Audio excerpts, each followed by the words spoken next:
India made a big move in its West Asia strategy on Monday, while the UAE took a decisive step away from its traditional close relationship with Pakistan to line up with India.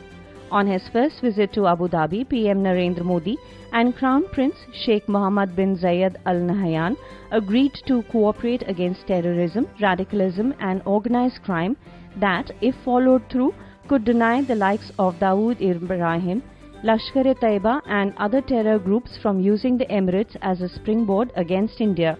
For the first time, India and the UAE agreed to enhance cooperation in counter-terrorism operations and control of flow of terror funds.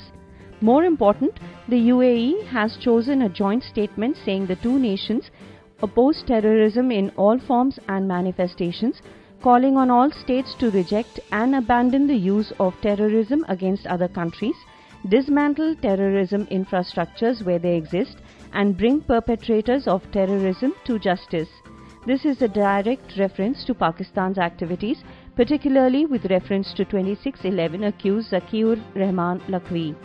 Modi and the Crown Prince will now meet regularly, while the national security advisors of both countries will meet every 6 months to take this forward.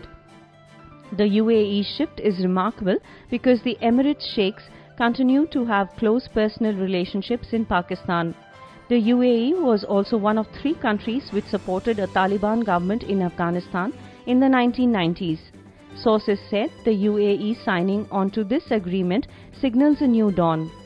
India's new outreach to the UAE may have repercussions in 2 countries, Pakistan and Iran. The UAE has a contentious relationship with Iran, while Pakistan and the UAE have been very close. The Taliban hijacked IC-814, made a stop in Dubai after taking off from Amritsar. By upgrading bilateral relationship to a comprehensive strategic partnership, Modi plans to open different sectors of the Indian economy to investment from the UAE. India hopes to benefit from the $800 billion UAE Sovereign Wealth Fund, and the joint statement gives room for optimism. The importance laid on the visit by the hosts was clear when Crown Prince Sheikh Mohammed bin Zayed Al Nahyan arrived with all his 5 brothers to receive Modi at the airport. An additional gesture was grant of land for a Hindu temple in Abu Dhabi.